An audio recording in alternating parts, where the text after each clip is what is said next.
Australia used to have its own giants. Those were huge animals that could have dwarfed anything living on this continent these days. Scientists found the remains of many of those ancient creatures in the Narracuta Caves in South Australia, 4 hours away from Adelaide. It's a lovely region, but it can be treacherous. Watch out for holes the ground is pocked with. Known as pitfall traps, many of them are no wider than a coffee table. They're deep and plunge into the darkest of caverns. One of such caverns is called Victoria Fossil Cave, and it's a treasury that's been hiding the bones of around 45,000 animals for centuries. Some of the oldest bones belong to creatures far more terrifying than any animal you can encounter today. Those were the ancient Australian megafauna, huge beasts that roamed the continent during the Pleistocene epoch. During those, there were giant snakes, huge flightless birds, wombat-like creatures the size of a rhinoceros, and many others. One of the largest examples of the Australian megafauna scientists have discovered so far is the Diprotodon. That giant herbivorous creature was 10 feet long and 6.5 feet tall, and weighed more than 6,000 pounds, about as much as a small Asian elephant. Even though this terrifying beast didn't eat meat, it could have smashed other animals with its sheer weight.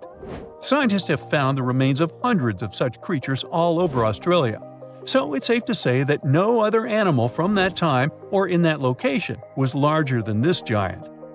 Despite its creepy appearance, the Diprotodon was a relative to the modern-day wombat, and those are known to sometimes pounce humans.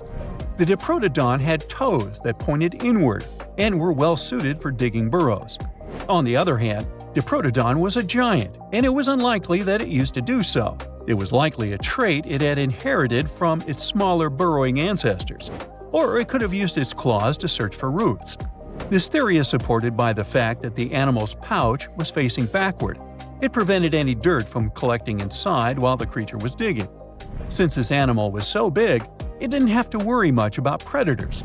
Up until 60,000 years ago, when the first humans appeared on the continent, full-grown Diprotodons only had to look out for creatures like the quincana.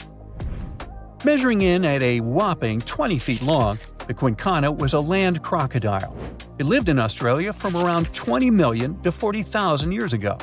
It disappeared along with most other mega creatures of the last ice age.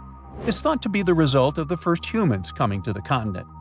Even though the quincana was extremely fast and dangerous, it was possible that this creature got out-competed by human hunters who took all available prey.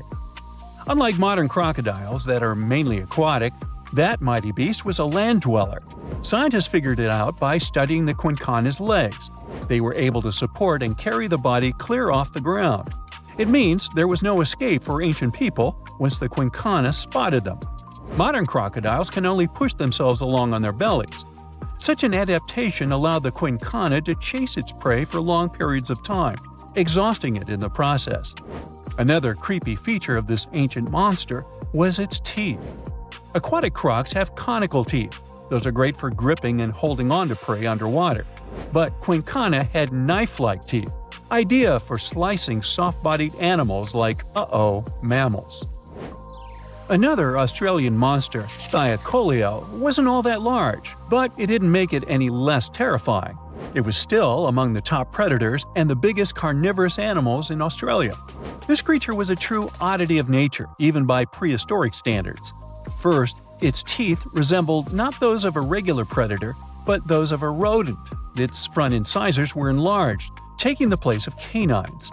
Premolars were also shaped like blades. They were used for cutting flesh and bone.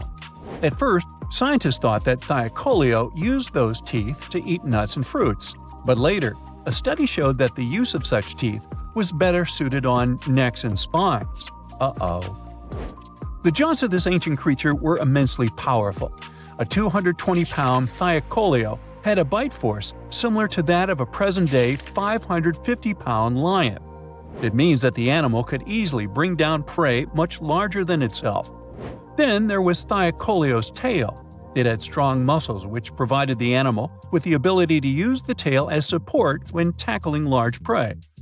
The Thylacoleo had retractable claws, and this feature is very uncommon among marsupials. It allowed the animal to keep its razor-sharp hooks from getting blunt and could help it get a better grip on its prey.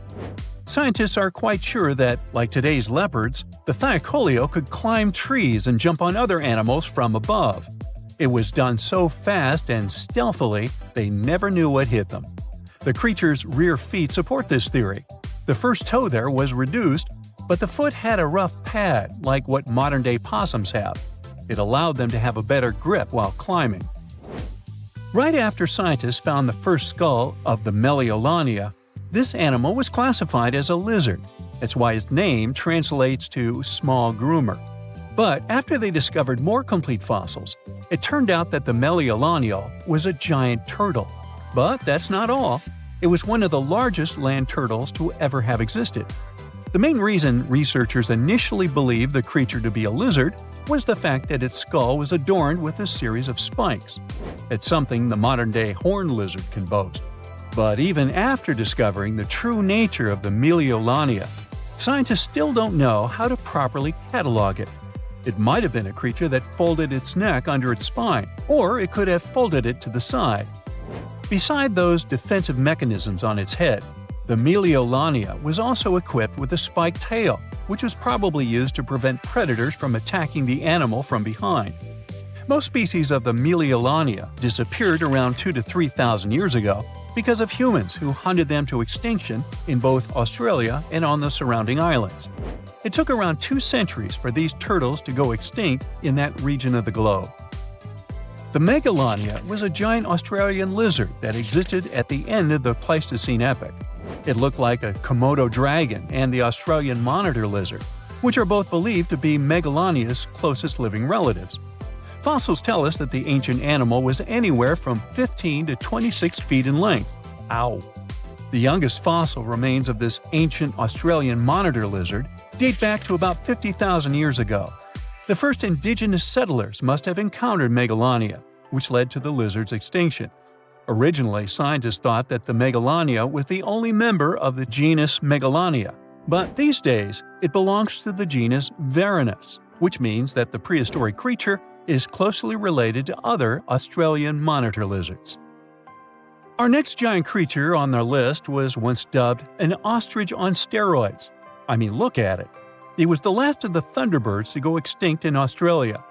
The Genyornis lived on the continent at the same time as early humans. They might have coexisted for 15,000 years or so before the huge bird eventually disappeared. This theory has some proof. The bird's fossils found along with human artifacts.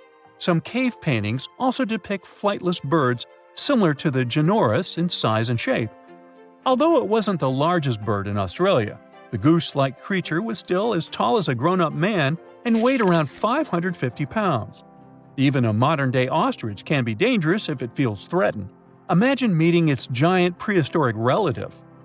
Scientists are still arguing about its diet. Many believe the creature was an herbivore, but there's still a chance that the Genyornis was a partial scavenger. Its small, stubby wings and powerful hoof-like legs hint that the bird could have been a plant eater.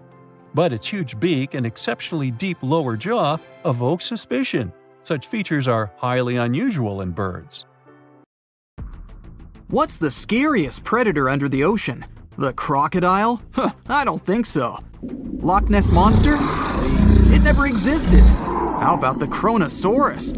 Well, it is extinct, but you might be onto something. Let's take a look at what it'd be like if these creatures were still around today. First things first, what on earth was it? The Kronosaurus was a marine carnivore that lived in the cool, high-latitude Eromanga Sea. It covered vast areas of inland Australia between 90 and 120 million years ago, during the early Cretaceous period. Near-complete fossils of the creature were also found near Colombia, which is a country that has a noted connection to prehistoric reptiles and turtles. This fact makes it extremely possible that the monster I'm about to describe existed worldwide. You might have heard saurus and thought, oh, it's a dinosaur. But these were actually reptiles. They were the largest member of the Pleosauroidea family, referred to as plesiosaurs. Fossil evidence suggests they weighed over 20,000 pounds and were roughly 30 feet in length. Just to put that in perspective, the longest crocodile ever measured was a saltwater crocodile by the name of Lolong from the Philippines. It was 20 feet in length and weighed just under 2,500 pounds. And that's still 10 feet shorter and incredibly lighter than the average Kronosaurus, making the crocodile seem like nothing more than a glorified goldfish in comparison. Despite its terrifying length, the most physically daunting feature of the Kronosaurus was its head. Its skull was about 8 feet long, which was actually proportionally large given the size of its body length. Anything that was unfortunate enough to end up inside the Kronosaurus's mouth may have been given false hope. After all, the teeth of the beast weren't actually that sharp. On second thought, I take that back. I wouldn't feel confident around a toothless snake, let alone being inside the mouth of this monster. But it's true that the Kronosaurus's teeth weren't sharp, especially when compared to other carnivorous reptiles, such as crocodiles and alligators. The teeth of this prehistoric sea creature were instead conical. This means that they were cone-like in shape. Unfortunately, this lack of sharpness didn't make them less dangerous. The teeth were enormous and could be up to 12 inches long from the crown tips to the bottom of the roots. This obviously meant that the Kronosaurus had an extremely powerful bite. It was estimated to be up to 30,000 newtons, which is almost twice as powerful as the bite of a large saltwater crocodile. Because of the bluntness of their teeth, they weren't suited for twisting their prey once in their grasp, but the size and shape of the teeth made them perfect for simple open and shut biting. They would have had no problem crushing hard objects such as the toughest of shells any sea turtle could offer. Just like crocodiles, the Kronosaurus is believed to have had a short neck.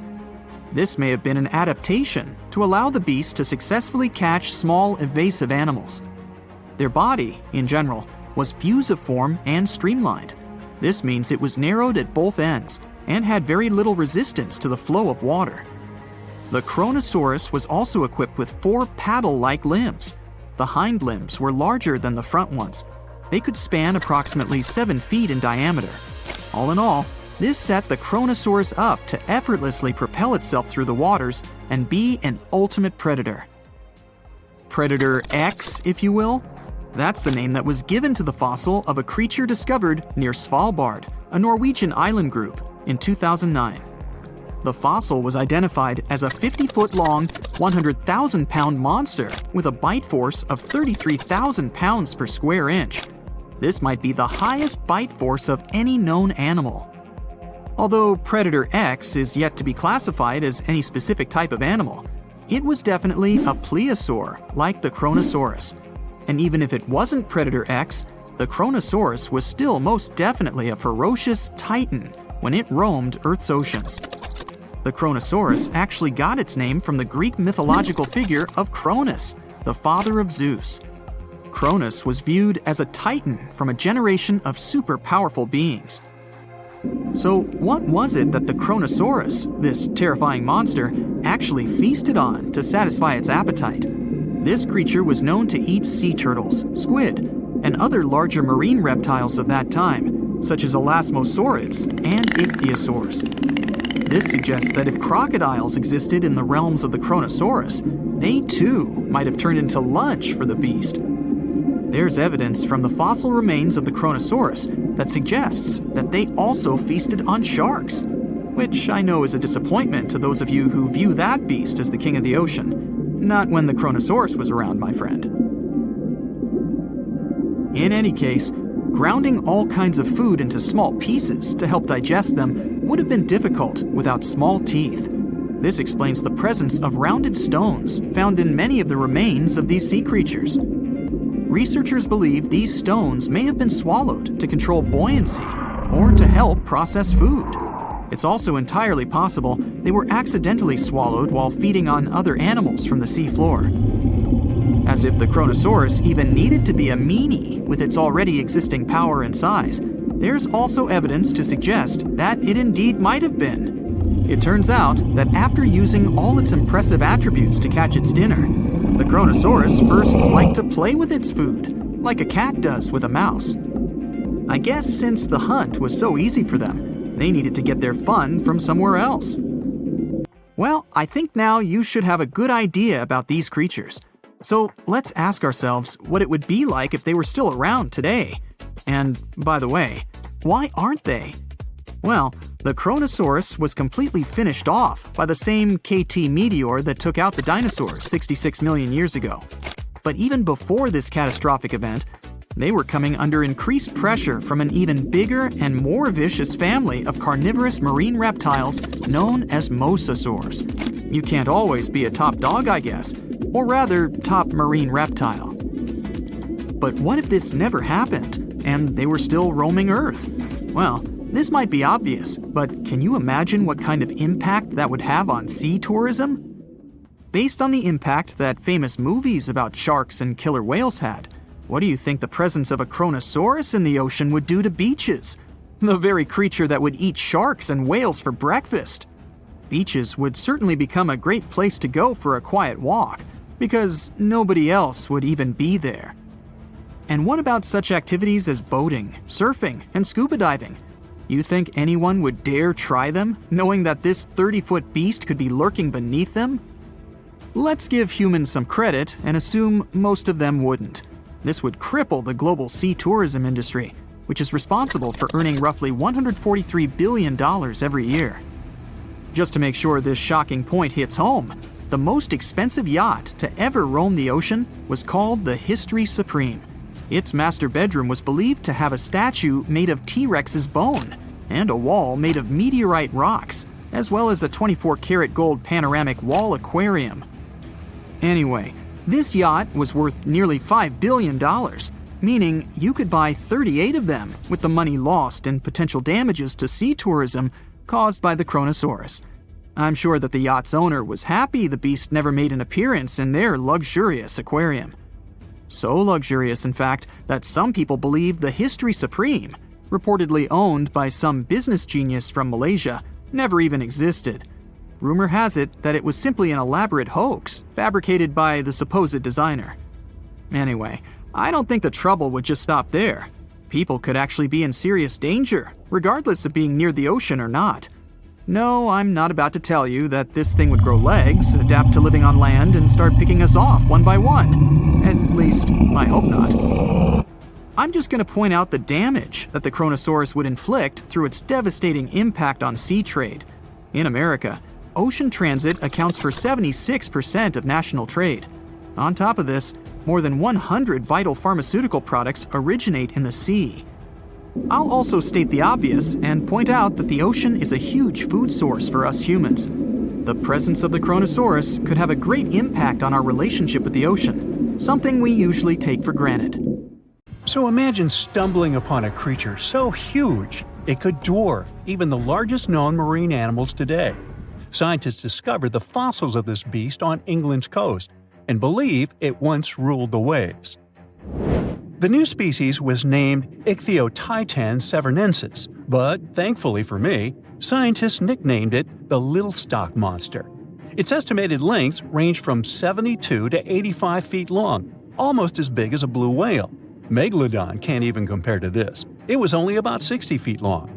And what's crazy is that this fossil we found wasn't even an adult, so who knows what their actual size was. The first piece of the Little Stock Monster was discovered in 2016 in the Westbury Formation. Researchers found a 3-foot-long jaw part that belonged to an unknown species. For years, this single fragment had been driving them crazy because they had no idea what that animal was. Then, in 2020, a miracle happened, of sorts. A father with his 11-year-old daughter found the second piece of fossil on a beach. This discovery led to more findings. Finally, in 2022, the last piece of the literal jaw puzzle was found, buried along the Somerset coast. This leviathan belonged to the Shastasaurid family. Both the Little Stock Monster and other Shastasaurids had one ancestor, so all the species in this family are super similar to each other. For example, all of them were the largest marine reptiles ever to exist. Although our Little Stock Monster is much larger, most Shastasaurids could grow up to only 69 feet long, and it's possible that the Little Stock Monster, when fully grown, would reach up to 100 feet or even more. Both of their bodies were just perfect for cruising the ancient seas.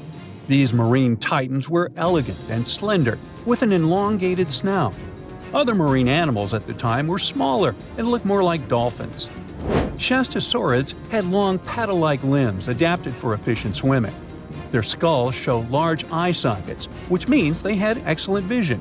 If you were in the ocean, no matter what time it was or where you were hiding, they could spot you. They were also incredibly fast and could dive to great depths. Of course, all these things made them the most terrifying predators. They ate pretty much everything, including fish and squid, and you if you were there. They probably captured their prey like whales, opened their huge mouths, and literally sucked the fish in.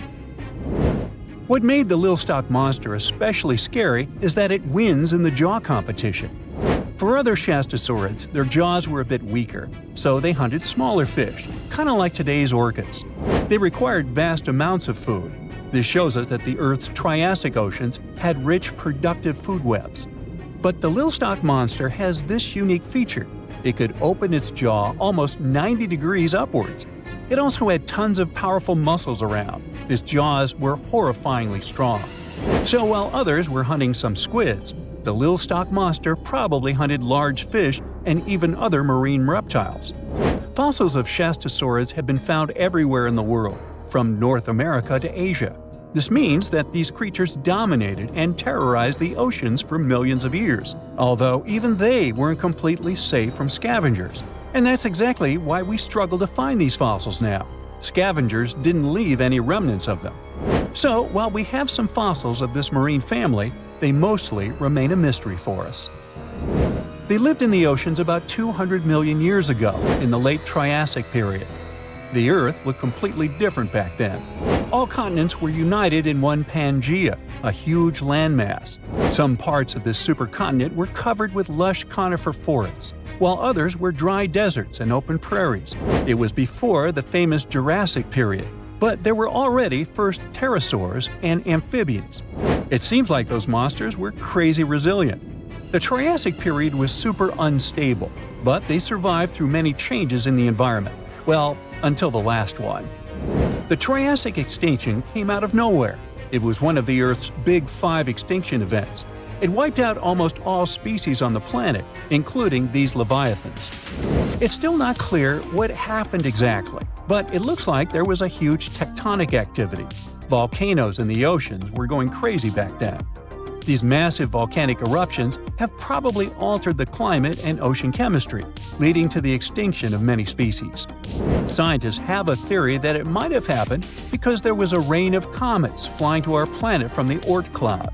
This likely happens about every 200 million years or so. I wasn't around then, so I'm just guessing here. In any case, after the extinction, the Earth took some time to recover. Then it entered the famous Jurassic period. More terrifying sea monsters were on the way. One of them left us a colossal skull. This fossil is 150 million years old, and it also belonged to a sea beast from Jurassic times. They called it the Sea Rex. The name is very fitting. This monster could have broken a car in half with one bite. It was also discovered accidentally. A fossil enthusiast was walking along the Jurassic coast. This place is famous for having tons of ancient fossils, all because of the erosion and stormy weather. Typically, people find small spiral fossils here. However, this time, he discovered a giant sea monster fossil. Excited, he contacted scientists. They arrived at the spot right away and then had to carefully climb down a cliff to search for the rest of the skull. This fragment alone is 6.5 feet long. Turns out it's a newly discovered species of pliosaurs, giant predators of the ancient seas. Pliosaurs were among the largest marine predators ever. Some of them grew up to 40 feet long. They used their huge teeth to snatch and devour prey, including other reptiles. Well, at least those creatures are far gone. But what about the horrors that still live in our oceans? Recently, biologists discovered the world's longest animal, the one that's still alive to this day. They found it off Australia's coast, on the Gascoyne coast, a very mysterious and unexplored place. There, underwater vehicles stumbled upon a frightening 150-foot-long siphonophore. That's twice as long as many blue whales and 3 times as long as a humpback whale. Doesn't it kind of look like one of those toy string worms? But this creature isn't friendly at all. It's a string-like deep-sea predator. What's even more scary is that this isn't actually one creature. It's a colony of small clones working together as one. Basically, collective consciousness. Ooh, Borg. Together, they stretch out like a single long string in the water. This creature might be the longest siphonophore ever found, and it was discovered at a depth of around 2,000 feet. Siphonophores, similar to jellyfish, capture their prey by dangling stinging tentacles in the water. When their tentacles touch small crustaceans and fish, they get paralyzed, and then they're reeled up to the colony's body.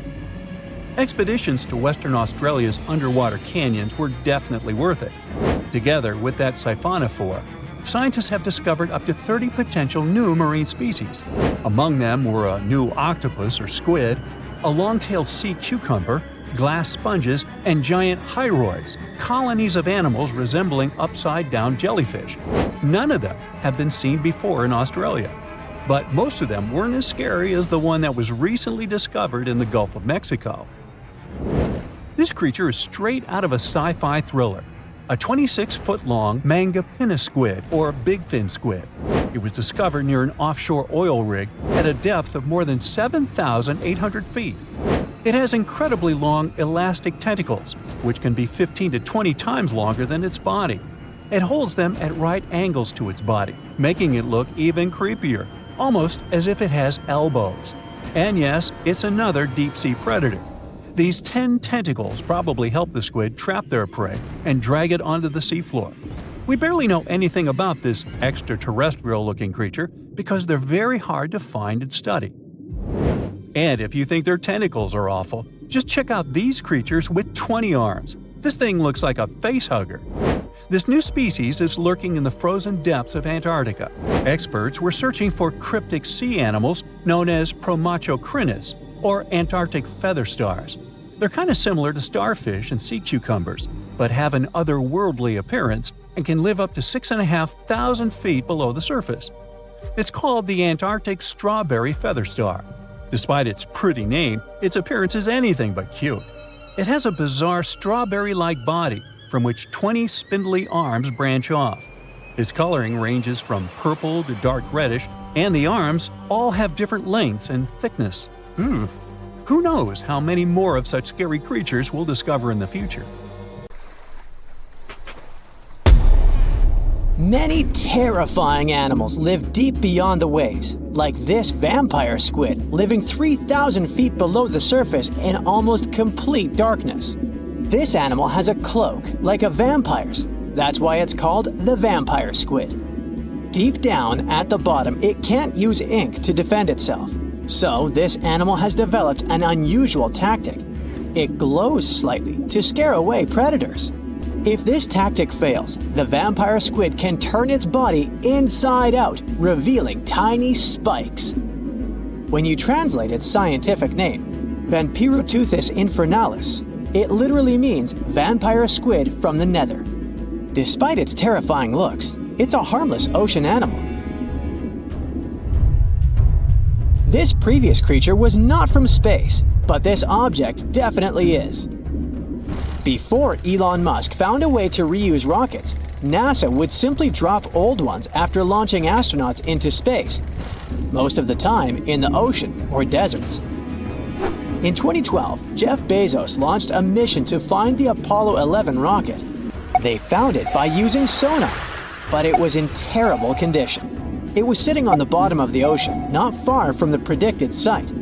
They were able to rescue the engine and reconstruct 2 of them. The most famous lost city is Atlantis, but sadly, we still haven't discovered it. However, Heraklion was also just a myth until one British pilot saw something that looked like a city while flying over the Mediterranean Sea. He reported it, and 60 years later, a group of divers went there. They were shocked when they found an entire city underwater. It was loaded with artifacts that could tell us a lot about the history of the place. Now it's one of the best underwater archaeological sites in the world. It's believed that the rising sea caused the whole city to go underwater. The Titanic sank in 1912. The wreck was claimed to be officially discovered 74 years later. In reality, though, a fisherman found the Titanic 8 years earlier while fishing in the Atlantic Ocean. He was pulling out his net when he spotted a head stuck in it. Luckily, it was just a doll's head. Years later, after the fisher had passed away, his son sold the doll to a doll collector. She did a lot of digging and research on every person who had a porcelain toy on the Titanic. She found the owner of the doll. Ava Hart was on the Titanic and had a doll with her. Ava survived the catastrophe by a miracle, but her toy didn't. Hart even wrote about the doll in her journal, and every detail matched the toy found by the fisherman. The tripod fish lives deep in the abyssal zone, around 20,000 feet below the surface.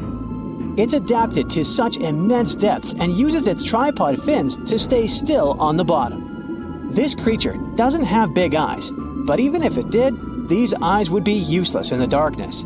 Instead, the tripod fish uses its fins like antennas to detect any movement in the water.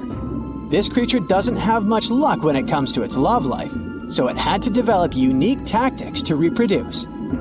One fish can be both male and female. The next bizarre creature is the lizardfish. It has tons of razor-sharp teeth, a huge mouth, and really big eyes, which it uses for hunting. All this makes the animal look freaky. The lizardfish lives at depths of around 11,000 feet in the midnight zone, where there is zero light.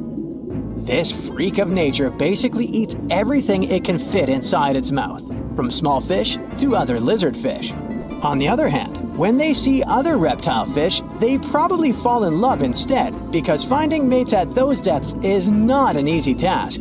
Like the tripod fish, the lizardfish can be both male and female at the same time. When you think of a river, you usually picture it on land. Still, nature is quite unpredictable, and it created a river flowing under the ocean in California. It's running at a depth of around 2 miles. This river has everything that an ordinary river has: sunken logs, trees, and rocks. And despite its uniqueness, it's not the only one in the world. There are also others in the Amazon and Greenland. A terrifying creature was discovered near Angola's coast by a remote operating vehicle. It looks like it doesn't have a head or a body. It was sitting at a depth of around 4,350 feet below the surface. After doing research, scientists concluded it wasn't anything from a sci-fi movie. It was just a cluster of siphonophores stuck together. In 2015, some random guy was diving in Caesarea, and something shiny caught his eye. He reached out, grabbed it, and realized it was a gold coin. After that, he examined the bottom and found out that there were many more. He reported the incident to the local authorities, and they concluded that he had found Arabic treasure. The coins were made of solid 24-karat gold and were a few thousand years old, but due to the perfect salinity and temperature, they looked brand new. The coins belonged to a ship carrying cargo. It was caught up in a storm and unfortunately sank. One of the weirdest things ever discovered was found in the Baltic Sea. It's an anomaly that looks as if it was created by a different civilization. It was discovered by Swedish researchers, and they basically had no idea what it was. They had to ask tons of other scientists for their opinions. When you look at this formation from above, it's 200 feet long and looks exactly like a fallen spaceship. It's hard to believe that it's a natural formation, but spoiler alert, it's totally made by nature because the Baltic Sea has gone through many erosions throughout history. Most likely, the bizarre formation is the result of these processes. A group of divers in Madagascar were shocked when they found this 7-foot monstrosity of a knife on the seafloor. The speculation started immediately, and many said that the knife was from some giants that had fought megalodons and lived on Earth thousands and thousands of years ago. That could make a nice story, but the knife is most likely a movie prop that was lost at sea. one of the ocean's most bizarre animals is the frilled shark. It's believed that this fish is the reason for all those sea serpent stories that sea explorers of the past wrote about. These animals live pretty deep in the ocean, but sometimes they can be seen in shallow waters. It's super rare, but possible. The frilled shark has a big mouth sporting around 300 teeth. It also has a long body that looks like a lizard's, and it is truly a unique species of shark. Its prey can be half of its size because this shark's stomach is like that of a snake, and it can swallow huge fish or crustaceans. Spotting a few worms in your garden is no big deal, but after seeing a 26-foot-long one in the ocean, you will make your wetsuit a little wetter. This worm is super rare, and it's completely harmless to humans. It's actually not a giant worm. It's a cluster of zooids that are stuck together in a worm-shaped formation. They usually only eat plankton, bacteria, and other tiny things that can be found in the ocean. Probably the scariest thing in the ocean that is 100% real is the magna pinna, which can be found at crazy depths of 20,000 feet below the surface. This monster looks like an underwater Slender Man, but it's just a squid with really long tentacles that can reach a terrifying size of 8 feet. This guy has only been seen a few times, and basically, we don't know much about this creature so far. Antarctica wasn't always a frozen wasteland. A long time ago, it was full of life, and 56 million years ago, something terrifying stalked its jungles. A giant, flesh-eating bird. It was around 6 feet tall and weighed as much as a lion. For millions of years, nothing could challenge it, so why did it disappear? And could there be even bigger predators still hidden beneath the ice? Paleontologists found 2 massive claw bones in Antarctica, sharp, curved, and powerful, belonging to this bird. They were dug up from the Epresian-aged rocks of Seymour Island, which means they're around 40 to 50 million years old. Their shape left no doubt. These were the so-called terror birds. Their scientific name is Forus raceti, some of the most fearsome predators to ever walk the earth. They were flightless and didn't even need wings. Instead, they could sprint at breakneck speeds, like ostriches from a nightmare. For millions of years, these birds ruled South America. But now, for the first time, their presence has been confirmed in Antarctica. No surprise here. Back then, South America and Antarctica were still connected, allowing animals to easily commute between continents. So these birds probably migrated south to adapt to life on Antarctica's prehistoric landmass. It didn't just survive here, it thrived. But at some point, this nightmare of an animal vanished. Why? Most likely because of the temperature changes. Antarctica was cooling, slowly turning into the frozen wasteland we know today. Its prey may have declined, leaving the predator without enough food. Eventually, it disappeared, leaving no descendants behind. Researchers hope that they'll find a complete skeleton eventually. They're also wondering where there might be even bigger species waiting to be discovered. Perhaps these birds evolved into a completely new Antarctic lineage. But for now, all we have are 2 giant, creepy claws. People often think that there are almost no animals or plants in Antarctica. But that's not true at all. Penguins waddle around, and forget the cute tiny ones. Antarctica used to have 6-foot-tall monsters. The emperor penguins are the largest penguin species alive today. They can dive over 1,800 feet deep and hold their breath for over 20 minutes. There were giant ancient penguins around 38 million years ago. They were the size of humans. Fossils show they had long, sharp beaks, making them terrifying hunters of fish and squid. The fish there are also absolutely fascinating. Forget giant squids. Colossal squids are nightmares even bigger. Some reach over 40 feet long with massive, super sharp beaks and eyes the size of dinner plates. Finally, orcas. the apex predators of the Antarctic Ocean. They hunt in packs, working together like a wolf pack of the sea to take down seals, fish, and even massive whales. There are even tiny plants like moss and algae, Antarctic hairgrass and pearlwort. They somehow survive against all odds. There are many other myths going on about Antarctica. For example, some people think that when icebergs break off from glaciers, they immediately start drifting straight into the open ocean until they melt. But the reality is way more chaotic. First, when an iceberg breaks off from a glacier or ice shelf, it has to deal with underwater obstacles. It can stay stuck on the seafloor for decades without moving. Then they get caught in powerful whirlpools and spin in place for months. One iceberg, a 23A, spent nearly 40 years frozen in place before finally breaking free, only to get caught in a swirling ocean vortex for another 8 months. After that, their paths are influenced by ocean currents, tides, winds, and even underwater topography. They don't just float freely, their movements are full of literal, unexpected twists.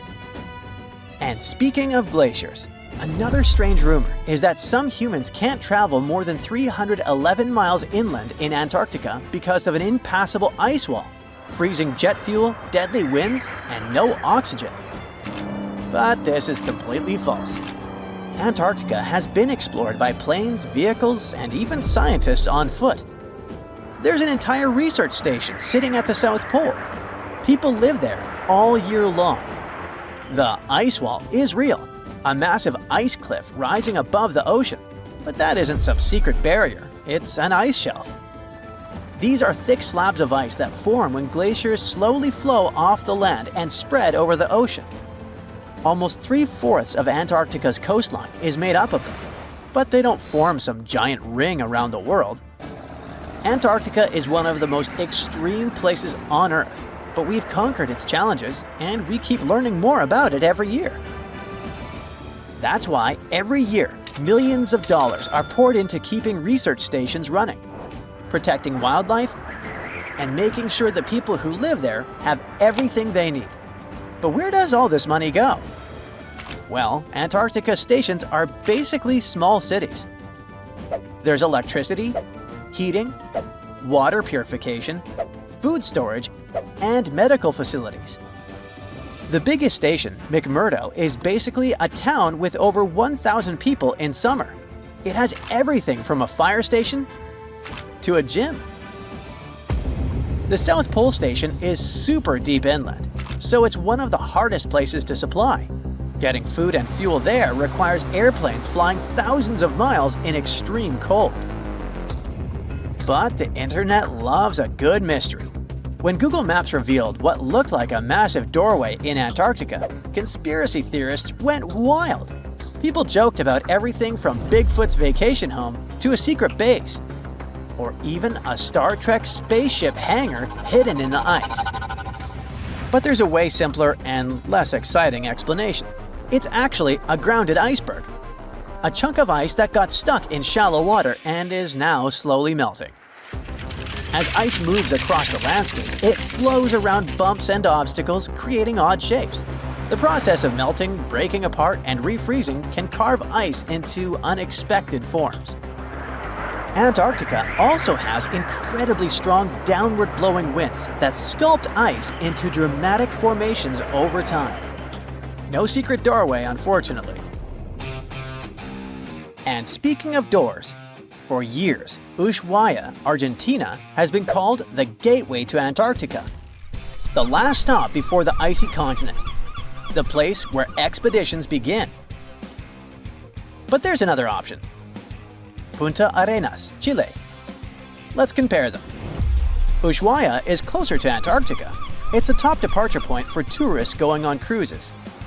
But no regular flights to Antarctica. No major scientific bases operating from here. It's basically controlled by the military, which refuses to allow private flights, only commercially operated ships. Yes, Punta Arenas is further from Antarctica, but 22 countries and global organizations use it as their main base. There are regular flights to Antarctica happening there every year. Private airlines can actually operate here, making it the real air connection to Antarctica. Ushuaia may have the best location physically, but Punta Arenas actually runs the show. Argentina made a huge error in picking its Antarctic airbase. Instead of setting up a simple, accessible base at sea level, they built Marambio Base, very high, on rough terrain, completely impossible to reach by land. Everything has to be flown in by helicopter, making operations slow, expensive, and frustrating. For 50 years, Argentina stubbornly stuck to this bad decision, while Chile set up efficient, well-planned bases that the world now uses. If things don't change, Ushuaia will be nothing more than a tourist stop. But what's terrifying is that Antarctica seems to be returning to its past. It's supposed to be the coldest place on Earth, but something shocking happened just recently. For the first time in recorded history, temperatures in Antarctica broke 68 degrees Fahrenheit. This continent is buried under miles of ice. Usually, temperatures there can drop to minus 112 degrees. But in the winter of 2020, scientists recorded an insane 69 degrees on Seymour Island, hotter than many places in Europe at that time. Scientists believe there are several reasons for that. First, there are changes in the way heat moves around the planet's waters. Second, melting permafrost due to the planet warming. It looks like the climate is changing faster than expected. Ooh, from giant spiders to venomous snakes, we all get freaked out by Australian creatures. Yeah, me too. But newly discovered fossils show that things were way more dangerous 120 million years ago, when this land was completely ruled by massive razor-clawed megaraptors. Yeah, I'm glad I wasn't around then. These dinosaurs were about 26 feet long and walked on two legs, just like the famous T-Rex. They were fast, fierce hunters, with a superpower: their hug. Yep, their massive, muscular forearms had huge curved claws, perfect for grabbing and holding onto prey. Uh-oh. They would wrap their arms around their poor victims, just like a hug, and trap them with no chance of escape. And even though their teeth were quite small, they were still sharp enough to rip through flesh. The first time we heard about megaraptors was in the late 90s, when a paleontologist discovered their fossils in the region of Patagonia, Argentina. Since then, no one has ever found a complete skeleton, only fragments. But probably the most important one yet was uncovered in Australia at the beginning of this year. Researchers were exploring Victoria's stunning coastline when they stumbled upon megaraptor fossils. First, they spotted bones from its lower legs and a few vertebrae washed up on the beach. Even though they were working with just a couple of fragments, a deeper analysis confirmed that these belonged to a megaraptor. And not just any megaraptor, it was the oldest one ever discovered. This discovery gets even more exciting because it adds weight to the theory that these dinosaurs might have originated in Australia. But we already knew that they roamed the land down under since early 2023, when researchers found the top of a megaraptor skull in the country. So let's rewind a bit. We first found their remains in Argentina, right? Right. But then, years later, researchers found fossils of the same family of dinosaurs on the other side of the world, in Australia. If the ones in Oceania were older, how did these creatures end up in South America? Of course, they didn't fly there. They didn't cross continents by swimming either, although there is a theory that they could swim. Remember, we're talking about the dinosaur era, which happened millions of years ago. And back then, Australia and Argentina were actually pretty close. Basically, they were one. Both lands were part of the supercontinent known as Gondwana, and they were connected through Antarctica. Wait, but wasn't this path freezing? I mean, yeah, these dinos had to pass through Antarctica to get to their destination, but they weren't freezing their tails off. This all happened during the mid-Cretaceous period, when the weather was super warm. Back then, the poles were covered in plants, not ice. So let's just say they took full advantage of the good weather to make the crossing. Now, about 180 million years ago, Gondwana started to break apart. At some point, Australia drifted away from the supercontinent, cutting it off from other landmasses, including South America. That's why the same dinosaur showed up in completely different parts of the world. Mystery solved. Now, let's get back to that recent discovery. The researchers didn't just find a few traces of megaraptors on the beach. In total, they uncovered 250 dinosaur bones at the site, but only 5 of them were really important. They belonged to 3 different species of dinosaurs that, as it turns out, all lived in Victoria at the same time. So yeah, we've already talked about those first 2 bones. They were from the megaraptor. Next, we have a shin bone from a unpenetrable. That's my best shot at pronouncing it. It's a dino also known as the southern raptor. This is a type of dromaeosaur with a long snout. And the last 2 shin bones of different sizes came from a Carcharodontosaurus, whose name means shark-toothed lizard. This one is a particularly big deal for 2 reasons. Number 1, it's the first evidence that this species lived in Australia. And number 2, it was small, and that is pretty surprising since we've always thought of this species as being massive. Fossils found in Argentina, for example, show this dinosaur reached a length of about 36 feet. But the one in Australia was much smaller, measuring only around 6 to 10 feet long. And that's still plenty big. Basically, what we're saying is that the way predators were ranked in these 2 parts of the world was completely different. In South America, Carcharodontosaurs grew to massive T-Rex-sized giants, towering over megaraptors and dominating the landscape. But in Australia, it was the complete opposite. There, huge, powerful megaraptorids roamed the land alongside smaller Carcharodontosaurs. So the predator dynamic was different. And all of this just shows how unique the ecosystem in Victoria was back then. Although isolated dinosaur bones have been found in Western and South Australia, most of the fossils come from the eastern part of the country, like Queensland. And there, researchers dug up something really, really rare – a well-preserved dinosaur skull. The study shows that this bone belonged to the 4th discovered specimen of Titanosaur. This group includes those massive long-necked dinosaurs. They look like the Brachiosaurus, but some of them were even bigger, reaching 120 feet long. The skull, discovered in 2018, belongs to this guy, whose pronunciation is above my pay grade, and the research points out that it roamed the Earth around 98 million years ago. Thanks to this find, scientists were able to recreate, for the very first time, what its face might have looked like. Probably after checking out the illustration, they thought, hey, it looks a lot like its cousin. They were talking about another species of Titanosaur, this other unpronounceable guy. And guess where they used to live? Yep, in Argentina. So, this research also supports the theory that dinosaurs crossed between South America and Australia during the mid-Cretaceous period. Now, this wasn't the only secret buried in Queensland, though.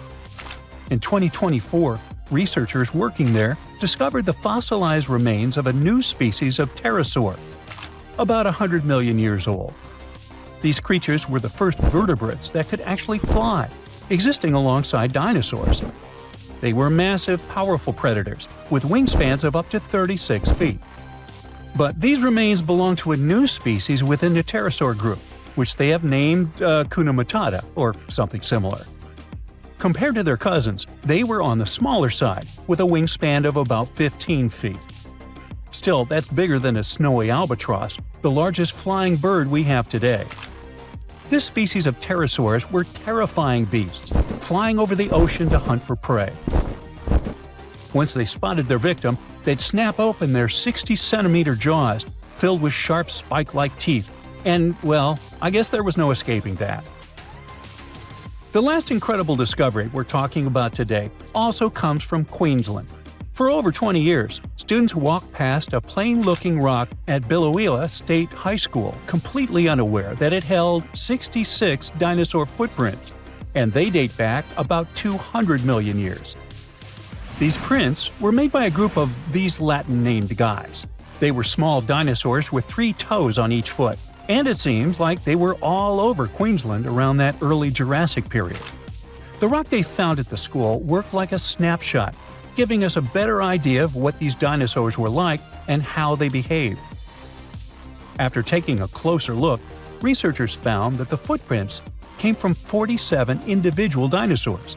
This group was probably walking along or maybe crossing a waterway when their footprints got marked in the white clay. And the study also discovered that they were likely moving at less than 4 miles per hour at the time. So we only discovered those marks in Australia.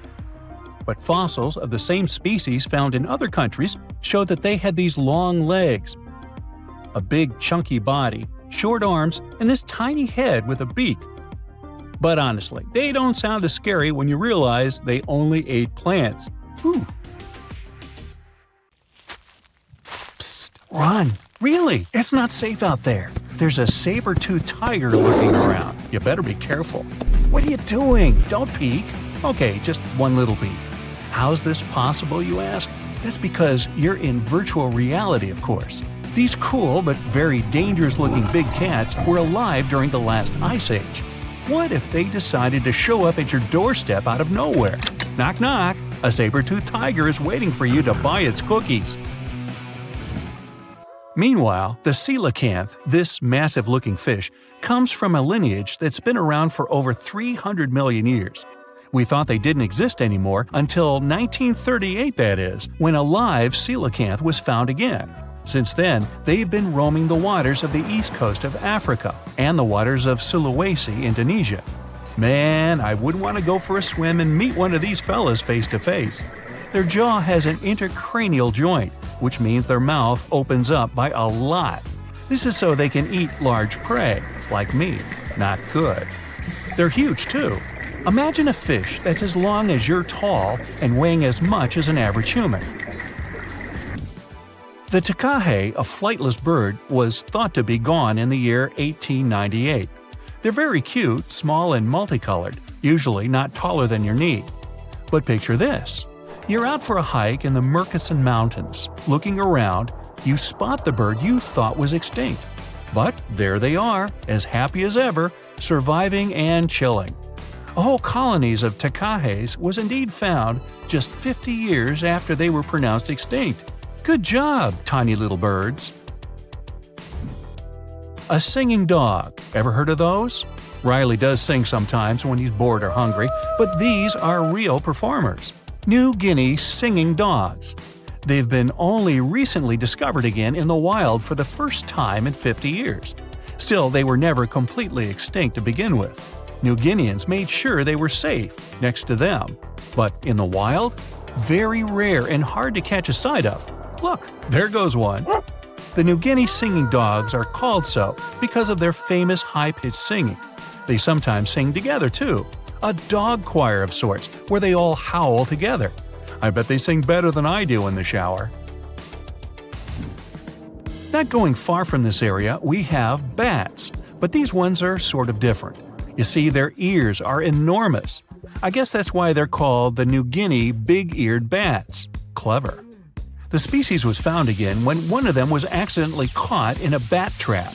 Until then, I guess they were playing hide-and-seek with us, because up till 1890, they had been thought to be gone. They're still not out of the danger zone because of habitat loss. Imagine you discover a fossil of a species you thought had been extinct for a long time, yet 2 years later, a whole living group of said species is found. Well, this is exactly what happened in 1977 with the Majorcan midwife toad. It's sort of brownish in color with darker brown that makes up its skin spots. Other than that, it's just a small toad with googly eyes. The group of live toads was found close to where the fossil was, on the island of Majorca. There aren't many of them left, about 500 in fact, and as of right now, they're declared vulnerable by the International Union for Conservation of Nature. Now, are you a fan of tortoises? You will be when you take a look at this huge beauty. It's called the Ferdinanda Island Galapagos tortoise. It hasn't been seen since 1906, but on February 17, 2019, we were finally able to look at one of these beautiful creatures. It's probably out there with a few of its mates right now, but they also don't allow themselves to be seen. We only know they exist because there's a few tracks and scents. With yet another frog, we have the horned marsupial frog. They're out and about in Ecuador, in the Chocó Forest to be more specific.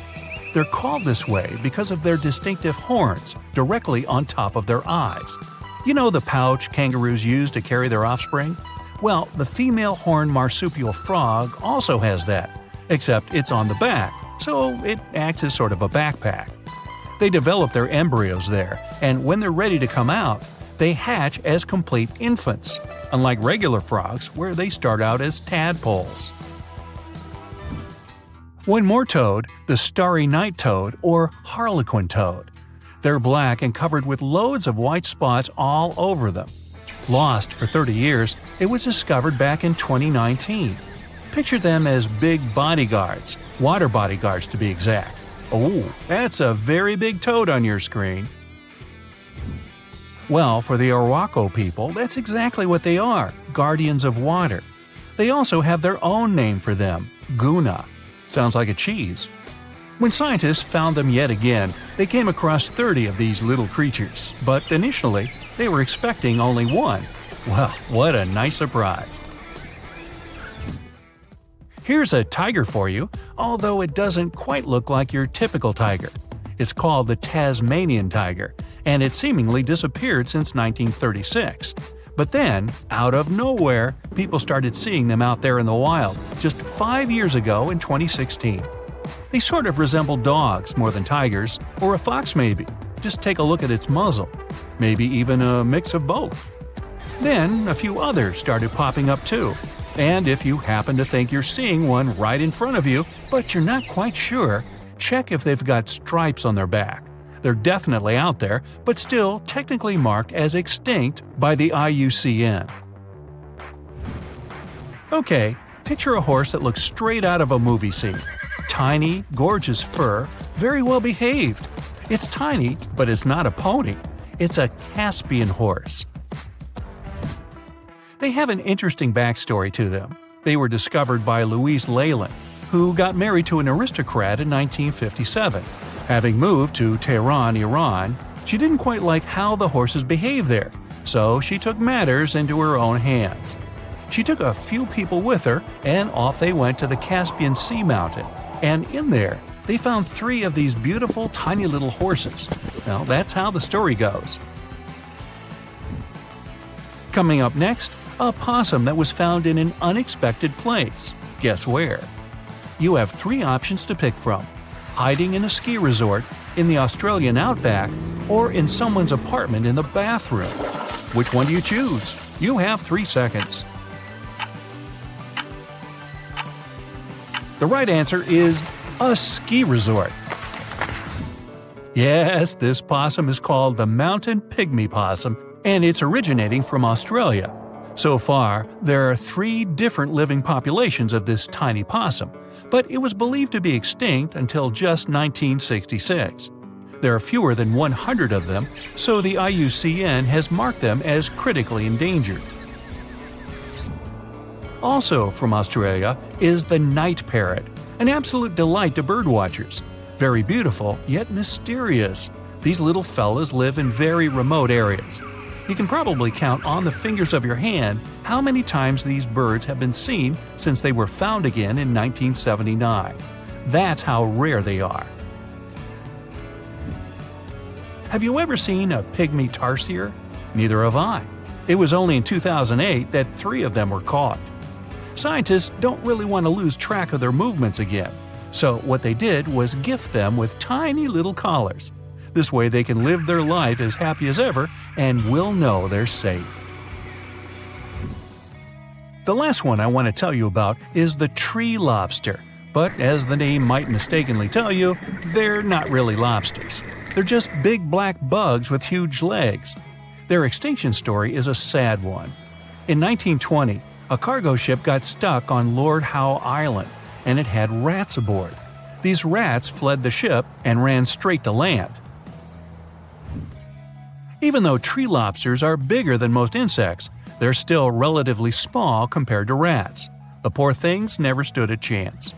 Still, in 2004, life shone again for these distinct critters. A pair of Australian scientists were out and about on the island and came across 24 of them, All of them were living beneath one single shrub. Hey, if there's enough space for everyone, it's not small, it's cozy. Bottom line, it's better to be distinct than extinct. Don't you agree? The legend goes that a dwarf named Fafnir was famous for his strength and courage. Because of his qualities, he was tasked with protecting their kingdom. Dwarves were known to gather a lot of wealth, so a bit of added security was a must. I mean, they lived in a house made from gold and precious gems. But Fafnir also had another special talent. He was able to shapeshift. Tricked by Loki, the Norse spirit of mischief, Fafnir was taken over by his greed and the shine of his father's treasure. He decided he did not want to share any of it, not even with his father or his brothers. He stole it and ran away all by himself to a place he'd be hard to find, the middle of the desert. To protect his wealth, Fafnir transformed into a huge dragon. His new appearance looked like a huge snake, powerful and scary. His magical powers did not end there, though. Because the dragon couldn't fly, he also spread poison all around his new home, so no one had a chance to survive if they wanted to take his gold away. Fafnir was soon defeated by a young hero named Sigurd. The legend of Fafnir tries to explain why family is more important than greed. It also shows the many magical powers dragons possess. But the most interesting part is that it's quite a good example of how dragons came to be in our tales. But hey, this is just one of the many stories mentioning dragons. Just switch on your TV or peek into any bookstore, and you'll surely stumble upon dragons somewhere. Variations of dragon-like creatures have been described in stories from all over the world, from Asia to Northern Europe. Most of these creatures are depicted with reptile-like bodies, wings, and claws. And the scariest trait of them all, they can breathe fire out of their mouths. The name of these creatures comes from the Latin word draconum, which translates to huge serpent. But let's take a trip down memory lane to see how it all started. An Asian historian, for example, discovered some fossils back in the 4th century BCE and decided that he'd stumbled upon dragons. It's easy to understand why he got so confused if you look at a fossilized stegosaurus. It was 30 feet long, 14 feet tall, and covered in armored plates and spikes. The Nile crocodile might have gotten mistaken for a dragon too. It still exists today and lives in sub-Saharan Africa. But it may have been more popular in ancient times. When reaching maturity, Nile crocodiles can grow up to 18 feet long. But that's not all. It can even walk with its body off the ground, and some were even pictured standing on their 2 back legs. Goannas are dragon-like lizards that live in Australia. Large as they are, they also have razor-sharp teeth and claws, and are also known to even produce venom. It's easy to see why goannas may be the source for the Australian version of dragons. When humans first discovered whale bones back in the day, we had no idea these animals lived in the sea. Given their size, we surely must have thought they were dangerous. And because we rarely see whales, if we don't go underwater of course, they were poorly understood and easily mistaken for dragons too. Probably the most interesting source of dragon mythology is actually the human brain. In a book called An Instinct for Dragons, there was a theory which claimed that dragons existed in almost all ancient cultures because we had evolved to fear large predators to survive. We aren't the only mammals to do this. Monkeys have an innate fear of snakes and large cats too, for example. When you combine these natural traits with folklore, you get a lot of dragon stories everywhere, adapted to each region. Reptilian beasts with magical powers date back as far as the origins of human civilization itself. I'm talking about ancient Mesopotamia. Humans back then used to believe in all sorts of creatures, but their head spirit was Marduk, the patron of the city of Babylon. If you look at the artwork from back then, Marduk was depicted with a snake-like dragon at his side. It could be either nice or vengeful, depending on what mood it was in.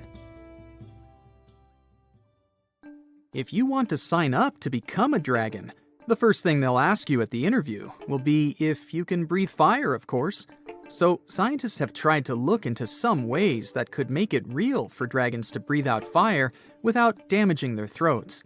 To do that, they examined the bombardier beetle. This eccentric insect can pack up some really hot substances in its belly. Once the creature gets bothered by something, it shoots out a fiery load of chemicals. In all fairness, it's not really fire, but it does burn, so it's close enough.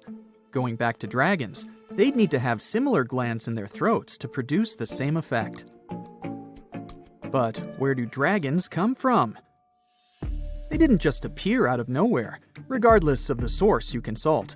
Some tales, like that of Fafnir, say that even humans can turn into dragons, but the most popular theory is that dragons start out as eggs. Some sources even draft a series of stages a dragon has to go through during its life. Everything starts with hatching. Dragons are said to eat their way out of those shells and break the sides of the egg. Then there's the wormling stage, which is what dragon specialists, or dragonologists if you like, call a newly hatched dragon. It's still small and weak, but don't worry, it can take care of itself pretty well. The rest of a dragon's life stages are pretty self-explanatory. There are grown-up dragons, then ancient ones. A dragon's life ends when it reaches the twilight stage. Some sources claim dragons never stopped growing. Others even say they never reach the end of their lives. They just pass on to another type of spiritual existence. Dragons are known to be the symbol of a lot of different things, but that all depends on their origin. In some regions of Asia, they are known to bring luck, power, and wealth. To become a powerful warrior in Britain, you'd need to first defeat a dragon. That's why you often see them on flags. The flag of Wales, for example, has a large red dragon on a green and white background. Western stories aren't as nice to dragons. They are often seen as evil and vengeful. Another myth associated with dragons is that they love gold and precious stones. This greedy side of their temperament seems to date back to ancient Greece, where dragons were tasked with guarding treasures. Some of these guarding dragons were seen in such tales as The Hobbit and in the Harry Potter series. As for dragons' magical abilities, they also vary a lot. Some were said to have blood with supernatural properties. Some were rumored to be able to speak. Others were famous for their wisdom. A lot of dragons in ancient literature could fly or shapeshift, even into humans. Some real-life creatures got their names thanks to bearing a resemblance to dragons, like the dragonfly that has more than 5,000 subspecies we know about. It got its name from folklore tales, as Europeans in the Middle Ages saw it as an evil insect. Dragonflies were accused of some really nasty things, like biting people's eyes and mouths. But the creature that resembles mythical dragons most is a reptile called the flying dragon. They're seen in wooded areas of Southeast Asia. They don't really have wings per se, but parts of their ribs are elongated to support some extra skin that allows them to leap through the air between trees. Those wings are also brightly colored and contrast with their brown bodies. Something exciting and kinda unexpected popped out among the rocks of the Ica Valley in Peru. The bones of a really old whale that lived almost 40 million years ago. At first, no one was really impressed because the bones they found were big and weirdly shaped, so people just thought they were looking at giant boulders. I mean, that's cool too, but things got way better when they realized those were the remains of a very large, ancient animal that roamed along the coast of ancient Peru. Plus, it was probably the heaviest creature that ever lived. Sorry, blue whale, I know you worked hard to get to the top. The length of over 100 feet and weight of more than 200 tons brought you the status of the biggest animal on our planet. But it seems you've held the title long enough. Time to hand it over to our next candidate, and that one's really gigantic. This ocean beast was probably shorter than the blue whale, but heavier, with a weight that could be between 93 tons and 370 tons. If it's closer to the higher number, it'll make Paracetus the biggest animal ever known to have lived on Earth. And it seems its weight was the result of having extremely thick, dense bones. You can see such bones today in manatees or some other early whales. Dense bones are a great tool for such marine mammals. This feature makes them heavy and allows them to stay submerged most of the time. But at the same time, if their body was too heavy, they would end up sinking all the time, and they would waste too much energy to move back up to the surface. So, to avoid sinking, marine mammals need to have enough lighter tissues, like muscles and fat, to help them float in the water without using too much energy. Now, scientists didn't have the whole skeleton, which makes it hard to tell how big the animal was. But they used the ratio of the heavy bones to the lighter tissues in other marine mammals to estimate the overall weight of this giant ancient whale. Experts found these fossils about 13 years ago and spent the next decade freeing the whale from the rock. Its anatomy and age showed this whale was a cousin of Basilosaurus, a whale that had a long snout full of sharp teeth, and a sleek body similar to that of an eel. Even if Paracetus wasn't bigger than the blue whale, it was still a giant that ruled the ocean depths. Unlike modern whales, there's a possibility that this ancient fellow was a predator that liked to go after bigger prey. And this also changes how we see the history of whales. Scientists used to think these magnificent creatures became really big about 5 million years ago when they started eating lots of small creatures. But here's the proof that giant whales existed even before that. But it's still unclear how this whale managed to find enough food to sustain its enormous body. Plus, it's still hard to tell what exactly this ancient creature had on its menu. It was pretty large and not such a fast swimmer, so it's possible it searched for food in shallow waters. Then it probably ate crustaceans, clams, or some other small animals hiding in the sand.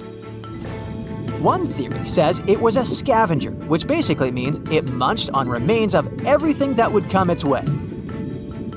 It's not so unusual to find marine animals in deserts. Many of these regions used to be covered with water anyway. The Sahara in Africa is a perfect example. About 50 to 100 million years ago, this was not a dry desert, but a shallow saltwater body called the Trans-Saharan Seaway. The land is not wet there anymore, of course, but people who lived in that area knew about it because they used to find old shells across the desert. The sea was about 164 feet deep. That sounds enough for a nice swim. Some would say this area looked like modern Puerto Rico, with lots of sun and shallow water. Mangrove forests were a common thing as well as seafloors covered with mollusks, like snails and clams. The marine sediment that was left behind after the sea had dried up is full of different fossils. And the animal that lived in that ancient underwater world didn't look friendly. Plus, they were much bigger than their relatives from modern times, so a regular-sized human would end up as a snack, not even a whole meal. Normally, when animals live on small islands, they can become much bigger than their relatives from the mainland. This is something we call island gigantism, and it happens because there are more resources or fewer predators on islands. Maybe the same thing happened in the Trans-Saharan Seaway. Even though it wasn't an actual island, the water moved in and out, which created little pockets of water. And specific conditions in these pockets might have helped animals grow bigger. So we're talking about giant sea snakes, catfish, and fish that no longer exist today. One had incredibly strong jaws, and the animal used them to eat hard things and even crush shells. Their teeth showed they were fierce predators other animals had every reason to be afraid of. They went through some changes when it came to diet, similar to some types of piranhas. And the competition to get to the top of the food chain wasn't a joke.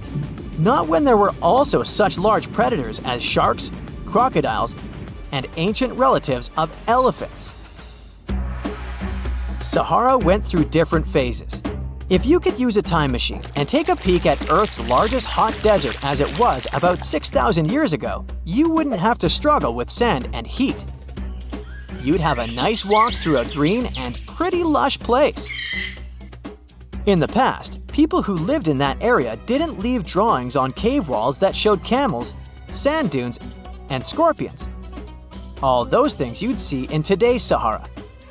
Instead, they drew crocodiles.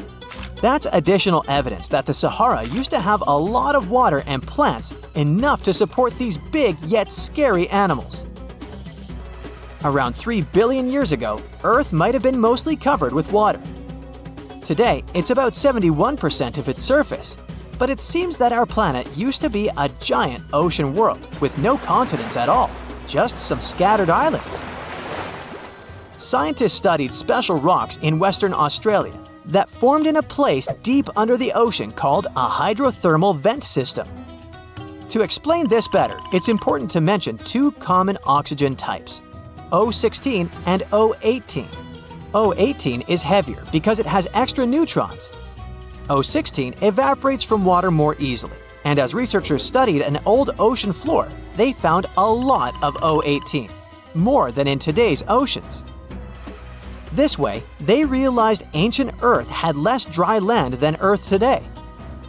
Australia is a good spot to conduct these studies because a long time ago, it also used to be a beautiful place with large animals and lush rainforests. But as time went by, the land became drier and Australia had more deserts formed, such as the Great Victoria Desert. Rainforest remained only on the edges of the continent. What happens with deserts across the globe is called desertification. That's when land that used to be good for growing things turns into a desert or something similar. Our planet changes over time, together with its climate. But desertification also happens because of human activities, like mining, farming, and building cities. And when land turns into a desert, it's a problem because it can't support people and animals anymore. Food doesn't grow there. There's not enough clean water, and animals lose their homes. To help with this problem, there's a plan many countries agreed to. They decided to work with farmers to take care of the land, fix damaged areas, and manage water better. All in all, to make our planet a better place for life. Today, I'm going to tell you about creatures that had unique features which allowed them to grow to incredible sizes. They were some of the most impressive animals to have ever existed on our planet. The Argentinosaurus is a genus of sauropod dinosaurs that lived approximately 97 million years ago in what is now South America. Scientists think it was one of the largest land animals ever, with a length of up to 100 feet and a weight of up to 100 tons. A farmer stumbled upon a giant leg bone while tending his cattle. That's how he discovered the first fossils of the Argentinosaurus in Argentina in 1987.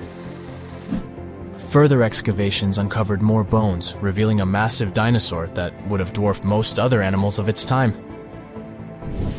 The Spinosaurus, meaning spine lizard, is a genus of theropod dinosaur that lived around 97 million years ago in what is now North Africa. It is believed to be one of the largest carnivorous dinosaurs to ever exist, with a length of up to 60 feet and a weight of up to 23 tons. The Spinosaurus is known for its distinctive elongated sail-like structure on its back. It was likely used for thermoregulation. It also had long crocodile-like jaws that were lined with sharp teeth. This allowed the creature to catch and eat large prey, such as fish, crocodiles, and other dinosaurs. The first fossils of the Spinosaurus were discovered in Egypt in 1912. The sperm whale, Physeter macrocephalus, is a species of toothed whale that is the largest toothed predator on Earth. It also has the largest brain of any animal species. It is found in oceans all over the world and can dive to depths of up to 7,000 feet in search of food. You can easily recognize sperm whales by their massive, block-shaped heads, which can measure up to 1/3 of their total body length. They have dark brown or grayish-blue skin and a distinctive wrinkled appearance. The Titanoboa is an extinct genus of a giant snake that lived approximately 58 million years ago. It is considered to be the largest known snake ever. It could grow up to 42 feet and weighed around 2,500 pounds. The first fossils of the Titanoboa were discovered in a coal mine in Colombia in 2004. This discovery meant a lot because it provided insights into the size and behavior of snakes during the Paleocene era, as well as the overall climate and ecosystem of the time. The blue whale, Balænoptera musculus, is the largest animal on Earth, measuring up to 100 feet in length and weighing as much as 200 tons. These marine mammals are found in oceans all over the world and can live up to 90 years. Blue whales have a long, streamlined body that is usually blue-gray in color with mottled patterns. They have a small dorsal fin and 2 pectoral fins that are about 1/3 the length of their body. Blue whales feed on tiny shrimp-like creatures called krill, and they eat a lot. A single adult blue whale can eat up to 8,000 pounds of krill in a day. The Leadsichthys is an extinct genus of large, bony fish that lived during the Jurassic period, approximately 155 million years ago. It is believed to be one of the largest fish that have ever lived. Some estimates suggest that it could grow up to 55 feet in length. The first fossils of Leadsichthys were discovered in England in the 19th century, and more recent discoveries have been made in other parts of Europe, South America, and Africa. Despite its enormous size, the Leadsichthys was a filter feeder, similar to modern-day whale sharks, and likely fed on plankton and other small organisms. The creature did it by simply swimming with its enormous mouth open, filtering water through its gills. The pterodostro is an extinct species of flamingo-like birds that lived approximately 35 million years ago. They were relatively small birds with a wingspan of about 2-3 feet. And they were known for their distinctive long, narrow beaks equipped with comb-like structures used for filter feeding. The pterodostro lived in shallow bodies of water, like lakes and lagoons, and mostly fed on small crustaceans and other tiny organisms. The animal filtered them from the water using the comb-like structures on the inside of its beak while swimming through the water. The African elephant is the largest land animal on Earth and one of the most recognizable ones. There are 2 species of the African elephant, the savanna elephant, Loxodonta africana, and the forest elephant, Loxodonta cyclotis. You can see them in various parts of sub-Saharan Africa. These creatures can be identified by their large size, gray skin, and long trunks. African elephants can grow up to 13 feet tall and weigh up to 14,000 pounds, depending on the species and gender. Beneath the thick, shadowy canopy of a prehistoric rainforest, a silent hunter slides into the murky river waters. This is Titanoboa. Its size is horrifying, stretching over 40 feet long, which is about the length of a school bus, and weighing as much as a small car. It reigns as the largest snake ever known. This is around 60 million years ago. It's only been 6 million years since the dinosaurs were wiped out by an uninvited asteroid. Nature is slowly returning to life, the Paleocene epoch. Titanoboa's home is lush and sweltering. The air is very humid, like in a steam room, and the rivers are teeming with fish, perfect for a predator like this. Now that the dinosaurs are gone, Titanoboa becomes the queen of hunting. It's perfectly built for both power and stealth. A strong, sturdy spine can hold the snake's massive size while staying smooth and silent. Titanoboa glides through the water like a shadow, barely visible. It doesn't chase. It doesn't need to. Titanoboa waits beneath the river's surface in darkness. A bunch of ancient lungfish meanders too close. With one surge, it lunges, its jaws snapping shut.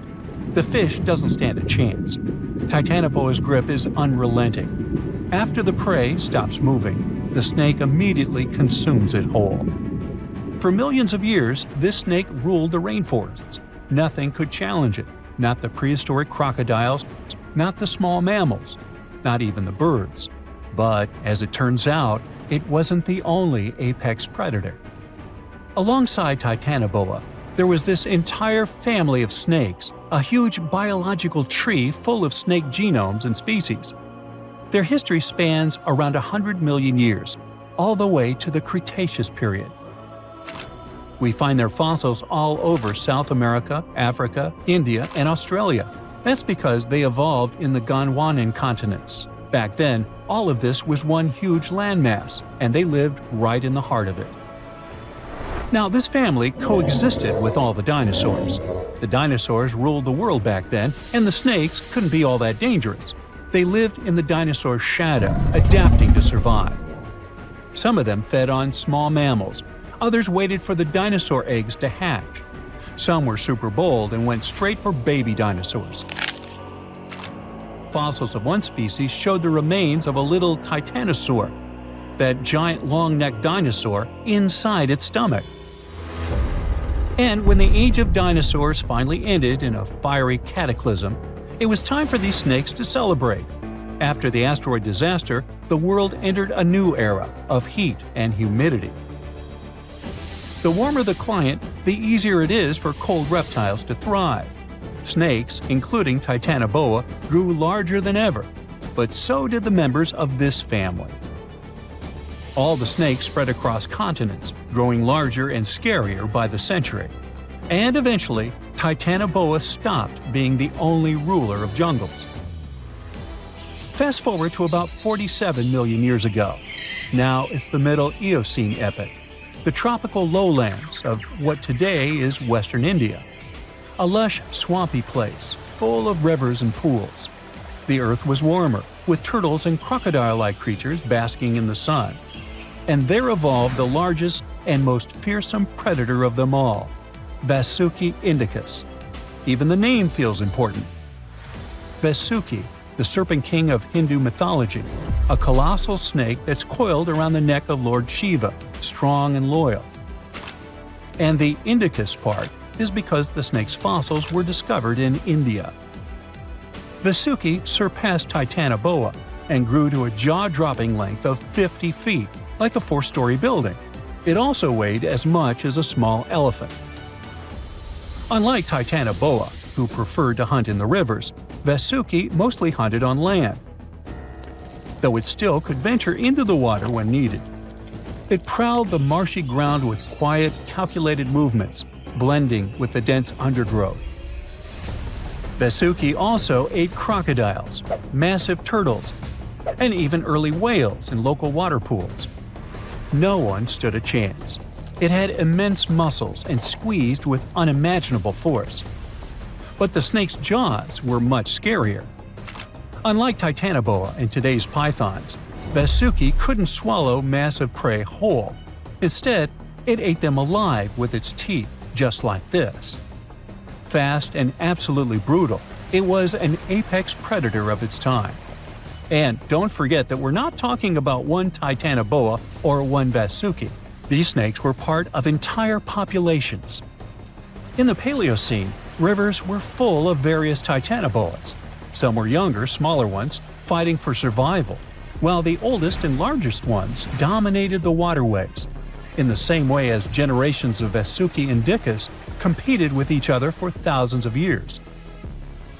Through the years, many siblings of this family got themselves a region to rule over. For example, alongside Vasuki, this big guy was thriving in northern Africa, in what is today's Egypt.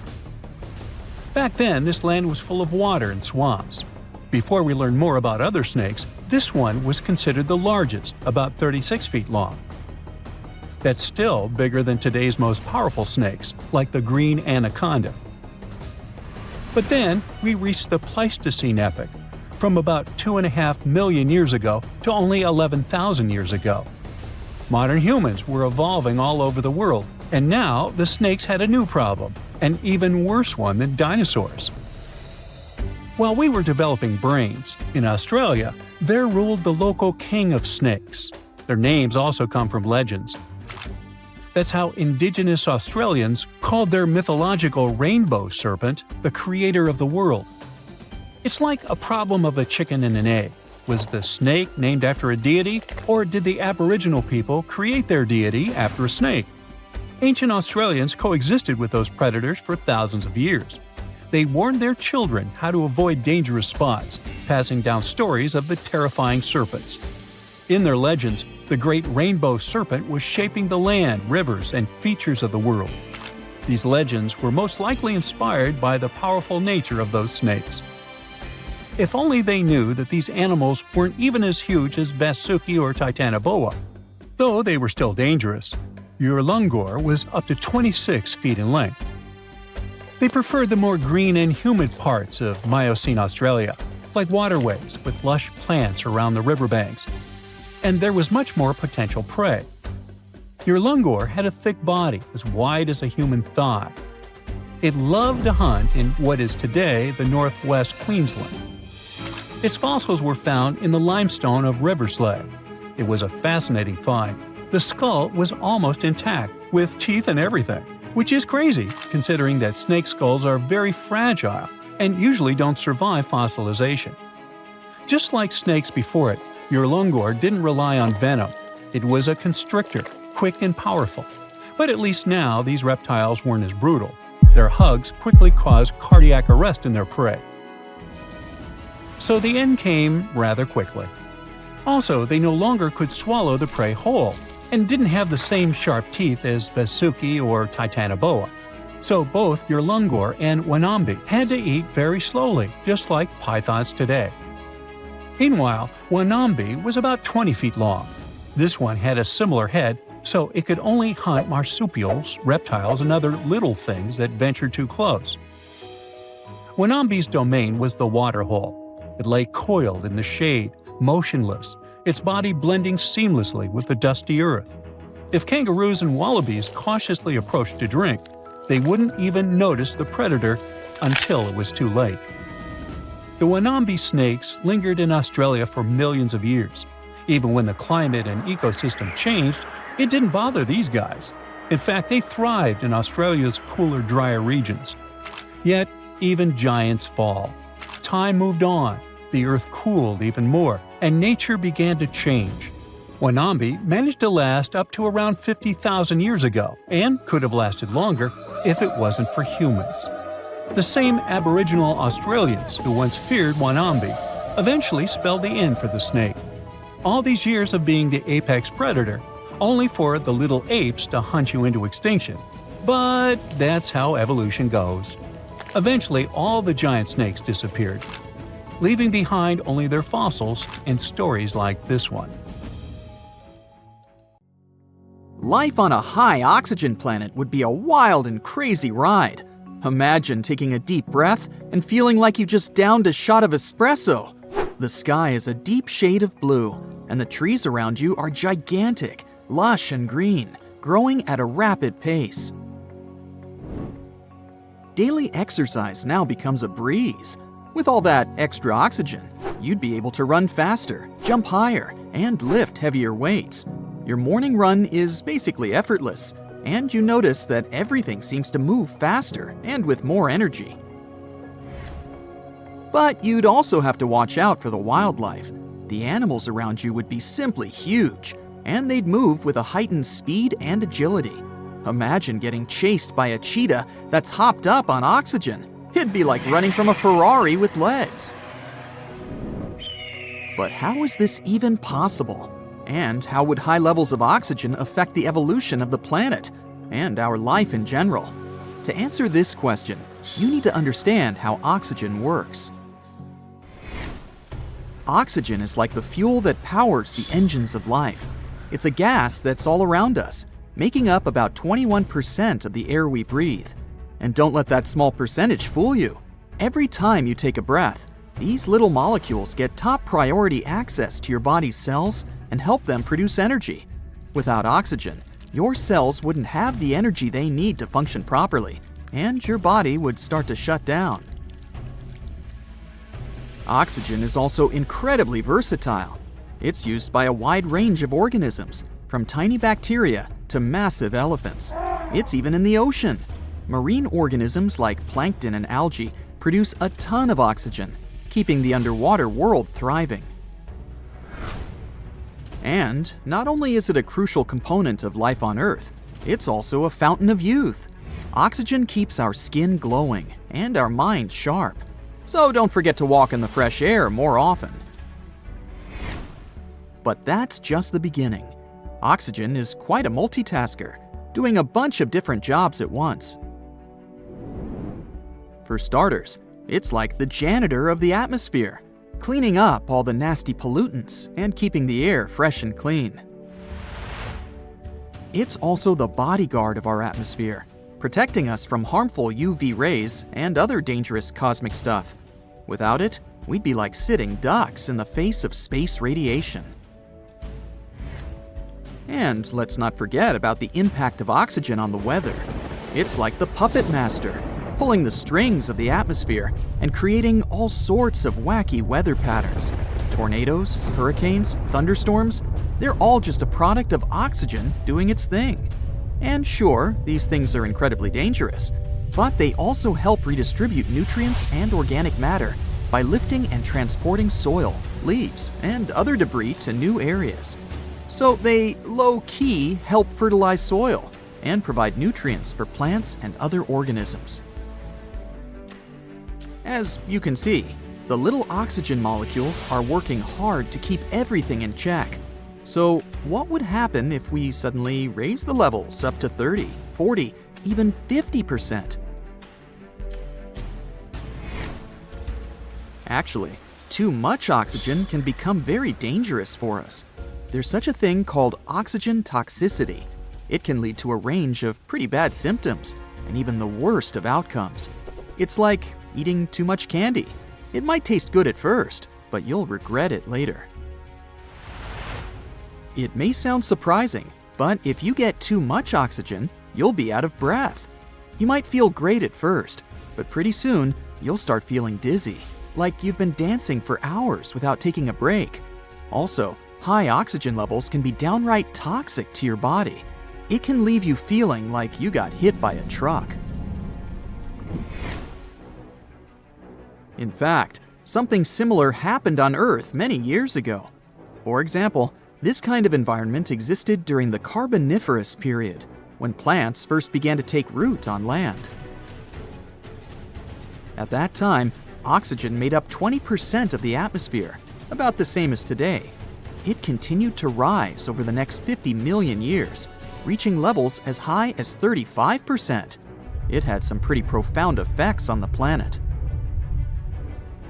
Around 300 million years ago, massive forests sprang up on land and huge swamps dominated low-lying areas.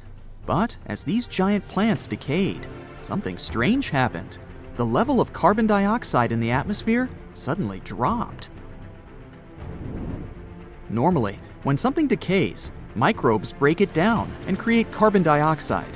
This gas helps us to trap the sun's heat and makes the planet warmer. But when these giant plants were buried under the deep swamps, microbes couldn't do their magic. All this made our planet much cooler, in a temperature sense. Who knew that something as simple as a breath of fresh air could have such a big impact? But this period of life on Earth helped us understand what our planet would look like if the oxygen level on it was much higher. And here's what we learned. We've already talked about the initial boost of energy and the exhaustion that follows, so we might need to wear special masks or equipment to help us breathe comfortably. Such an environment could also help you heal faster. It's like having a team of tiny doctors inside your body.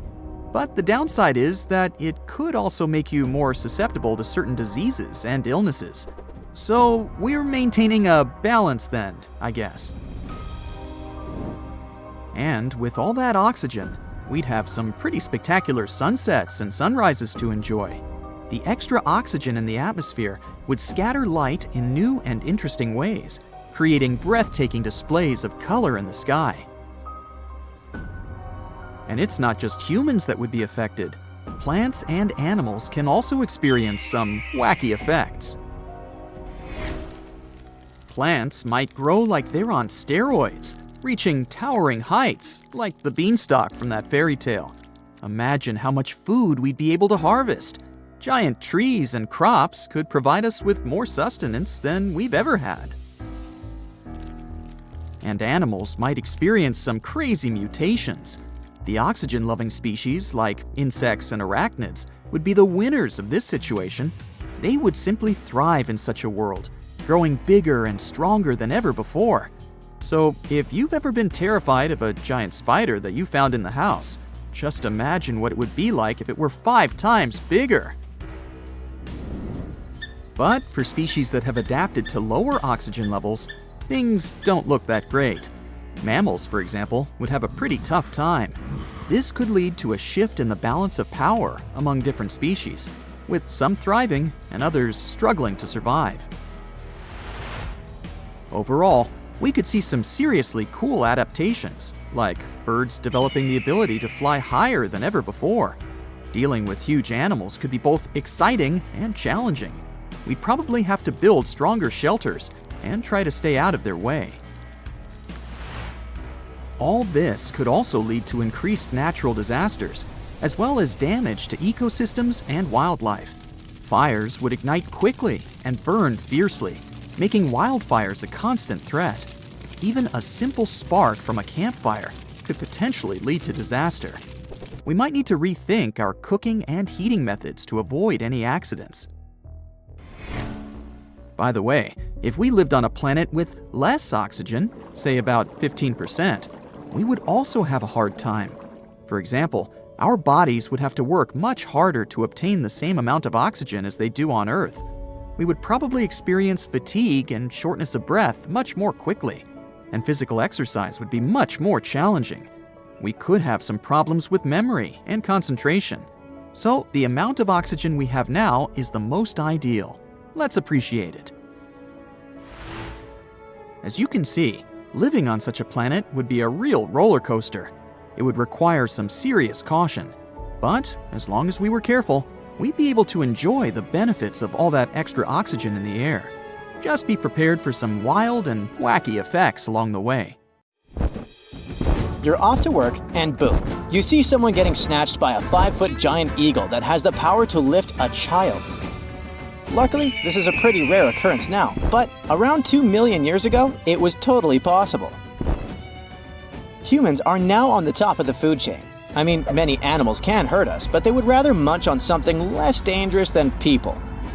Until a couple of years ago, almost everyone thought we were the #1 predator in the world since the beginning of our times. But let me tell you a little secret. We weren't the top predators. Somewhere in Africa, near the town of Tung, in a mine, archaeologists uncovered something probably worth more than gold.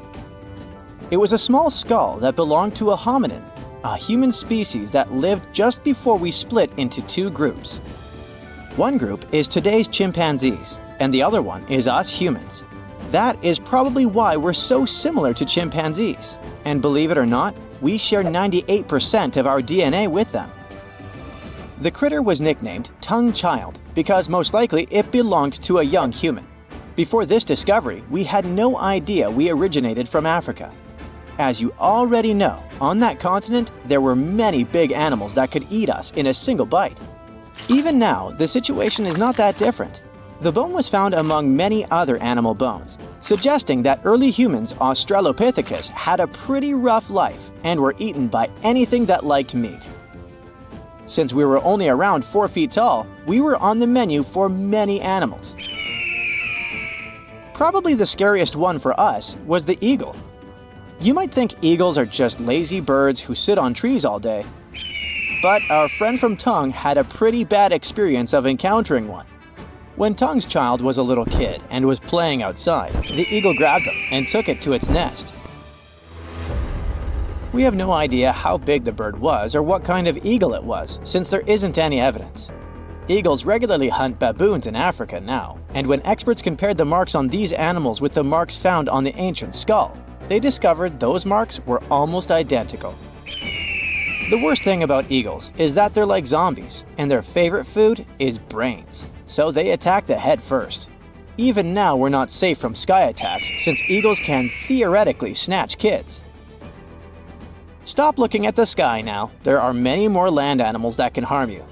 Roughly 500,000 years ago, our ancestor, Homo rhodesiensis, was doing his chores when he was ambushed by a hungry ancient hyena. He had a few broken bones, and the hyena stashed him in a cave in Casablanca, where he was uncovered 500,000 years later. Not many animals can chew through bones like it's nothing. Hyenas have a bite force that is 7 times stronger than ours. They keep meat stacked in hidden places so they can have snacks for later. Since we can't see at night and hyenas can, they hunted us at night. This might be the reason why people are scared of the dark. It's an instinct passed down from our ancestors because, at night, they had to stay inside caves or other structures to avoid monsters. Technically, our ancestors played real-life Minecraft in survival mode, but our long-lost cousins weren't afraid of hyenas since they hunted them for food. Hyenas also hunted us for food, so what exactly happened will most likely remain a mystery until we invent a time machine. Today, hyenas are known man-eaters, but they're nowhere near their ancient ancestor, which was twice their size. Homo heidelbergensis was an incredible hunter that hunted everything from giant deer, rhinos, bison, and many more animals. But there was one creature that made the hair on their necks stand up. It was a giant with 8-inch teeth, weighing more than 1,000 pounds. No animal was safe during its era, which was around 300,000 years ago. Of course, I'm talking about the saber-toothed tiger. It actively attacked our ancestors, among other animals like crocodiles, monkeys, horses, and honey badgers. You might be one of those who have a terrible fear of snakes, and that might be because they hunted your ancestors. We have been sharing this planet with snakes for over 100 million years. Our early pals were so scared of them that they evolved and developed sharper eyesight. Their brains grew bigger since snakes were ambush hunters, sneaking up on humans and attacking them unexpectedly. Initially, we were colorblind, but snakes hunted us so much that we developed 3-dimensional vision and the ability to see colors. All of these tricks allowed us to see snakes better. But evolution works both ways, and around 60 million years ago, these reptiles developed venom because they lost the ability to stealth attack. The good news is that humans have developed bigger brains and learned to distinguish between venomous and harmless species. The worst monster Neanderthals probably had to watch out for was other Neanderthals. There's much evidence that shows that we sometimes were unfriendly towards each other. This theory is called the dangerous ape theory. Neanderthals didn't hunt one another regularly since there was an abundance of animals that had more nutrients needed to survive. Neanderthals most likely hunted one another when they didn't have any other food, or for rituals, or in self-defense. Around 4 million years ago, near Lake Turkana in Kenya, there was a humongous crocodile with a taste for humans. It was not that modern-day croc that can only reach 20 feet in length. Its ancient relative was 27 feet long, the largest crocodile ever. This prehistoric creature could swallow us in one bite, since we were only 4 feet tall back then. We don't have proof that this animal hunted us, since they had a powerful stomach that could liquefy bones easily. But there was a foot found that had clear marks from a crocodile's jaw. The ape probably wanted to cool off or drink some water and was grabbed by the prehistoric reptile. Crocodylus anthropophagus is another croc species that lived near Tanzania around 1.8 million years ago and ate humans like burgers. It loved people so much that its Latin name literally means the eater of humans. They patiently waited underwater for humans to come for a drink, and when they arrived, the monsters would snatch and drag them underwater. Evolution was trying to find solutions because we encountered scary monsters and were hunted by them. All that running from predators had an impact on our bodies. We grew taller and bigger so that birds wouldn't pick us up and fly us to their nest. Like it or not, we had to start walking on 2 legs since we could scan the surroundings much better that way. It helped us to run from predators while carrying food. Plus, standing up made us look bigger. Now we throw things with our hands for fun. For example, while playing basketball. But back then, we had to throw rocks at predators to make it out alive. Chimpanzees also used this throwing technique to scare off predators. We started talking to each other to coordinate attacks better and plan what to do when we saw danger. We all know that working in a group or playing a team sport is interesting and a lot of fun. But believe it or not, This is because, in the past, we had to be team players. Otherwise, we risked being snagged by a predator. Our brains are still wired the same. However, these techniques didn't always work, and archaeologists have found many more bones belonging to humans eaten by giant eagles and other animals. In July 1990, 4 Czech guys decided to go on an adventure to find the Mongolian death worm, a creature that might have inspired the monster you've seen in the movie Dune. They say it lives somewhere deep in the Gobi Desert, so they flew to Mongolia, hopped into an ATV, and hired some local guides to help them. All that to meet a creature that is up to 6 feet long, can spit acid that could melt anything, and is capable of shooting electricity at those it doesn't like. Legend says that these friendly guys spend most of their days hiding underneath the sandy dunes, but they'd like to come out during the wetter months of June and July. So the timing for a spotting was simply perfect. But the crew needed to figure out how to lure the creature. Sadly for them, no one knew what the giant worm liked to eat. So they built a thumper, which is a machine that made rhythmic pounding noises. They were hoping it would call the worm out of the ground. For 2 months, they searched the vast desert, crossing dunes and rocky plains, looking for any sign of the creature. But alas, it didn't really work out. Ivan McCurley, who was the leader of the 1990 expedition, came back to Gobi Desert again. He once tried to attract the megaworm with blasts, and the second time he used a small airplane to scout the dunes. Over the years, groups from America, Britain, and New Zealand organized big expeditions to the Gobi Desert to try and find the creature. Many others came from all around the world on their own and found nothing. The people in the West first found out about the megaworm of the Gobi Desert thanks to an American paleontologist, Roy Chapman Andrews. This brave man was probably the inspiration for Indiana Jones. In 1926, he wrote about the creature in his book. At a meeting with Mongolian leaders, Andrews heard detailed descriptions of the creature, even though none of them had ever seen it themselves. One of them described it as looking like a sausage, about 2 feet long, with no head or legs. According to him, the worm was so venomous that just touching it could instantly take your life, and it lived in the loneliest parts of the Gobi Desert. Andrews didn't think the creature was real, but he shared these stories again in another book. In May 2005, 4 friends from Great Britain who search for monsters professionally decided to try their luck. They made drawings of the worm and hired local people to hand out flyers all over the Gobi Desert. These flyers offered a reward to anyone who could give information about the worm or even bring them a specimen. They thought loud sounds that other explorers tried would scare the beast away. Some told them it likes damp conditions, so they came up with a plan to block streams of water to create wet areas that would lure the worm out. Their plan didn't work because it was too hard to build dams in the desert. They ended up using small traps, but didn't find any actual proof that the worm existed. But they did meet locals who shared interesting stories about strange creatures they had seen over 70 years.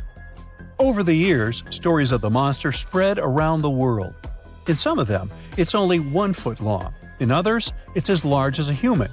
It's white-gray or scaly and brown, or maybe fleshy and bright red. Someone said it resembled a snake, or maybe a caterpillar, or maybe it has wings and can fly. And some believe it could be a supernatural evil being without a body. Maybe the stories are so different, and the search operations are so fruitless because the creature doesn't even exist. Or it could be one of many cryptids. Those creatures like Bigfoot, Yeti, the Loch Ness Monster, their existence has yet to be proven. In 1983, one scientist who was visiting the region heard that an old man had managed to catch the mysterious worm. He also learned there was a nest nearby. The scientist bravely approached the hole in the sand and put his hand inside.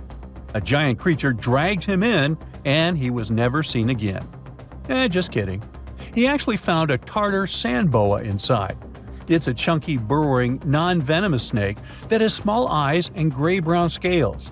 He showed it to the locals to verify if it was the monster, and supposedly all of them said yes. Most Mongolians who know about the worm still believe it's real. Now, even though people call our supposed monster a worm, it's just what it sounds like in the English translation. Many Mongol cultures have used this word for centuries to refer to any animals they thought to be really dangerous, especially snakes, even non-venomous ones. So, it doesn't have to be a literal worm after all. Worms are soft and squishy, but a creature living in the harsh Gobi Desert would need to be tougher, more like a snake or a type of lizard without legs. Neither of these creatures can shoot electricity or spit acid like they say the death worm does. But some snakes, like cobras, can spit venom that's dangerous for people. If it were real, the creature would have a backbone, and explorers searching for it would likely find some bones or evidence left behind. And there are actually fossil remains all over the Gobi Desert. Scientists found representatives of over 80 dino groups here over the last almost 100 years. It all started with the world's first dinosaur egg nests. This discovery changed all the scientists knew about dinos. It was the first proof they laid eggs. In the following 2 years, the same expedition team unearthed over 100 dinosaurs and took them to the American Museum of Natural History, where you can still see them today. Some of them were swimming around in the Cretaceous Sea that used to be here about 71 million years ago. They resembled modern birds. The mystery of the megaworm is still unsolved, but there used to be another mystery scientists finally managed to explain. Back in the 13th century, a famous traveler, Marco Polo, not the guy from the swimming pool game, crossed the Gobi Desert. He thought he could hear mysterious noises, like the sounds of musical instruments such as drums. He wrote about it in his book and believed he might be hearing the voices of restless spirits. Scientists call these noises singing sands or booming sands. Unlike the squeaky sound you might hear when walking on a sandy beach, these desert sounds are much louder, like a musical instrument playing deep, haunting notes. Over the years, people came up with all kinds of ideas about what caused the sounds, like underground water or winds making the sand vibrate. Not all dunes can do this, and scientists wanted to figure out why. Sometimes the winds might cause a small avalanche on the side of a dune, and then you can hear the magical sound start. But this is rare. So, to study it, scientists had to help the dunes sing.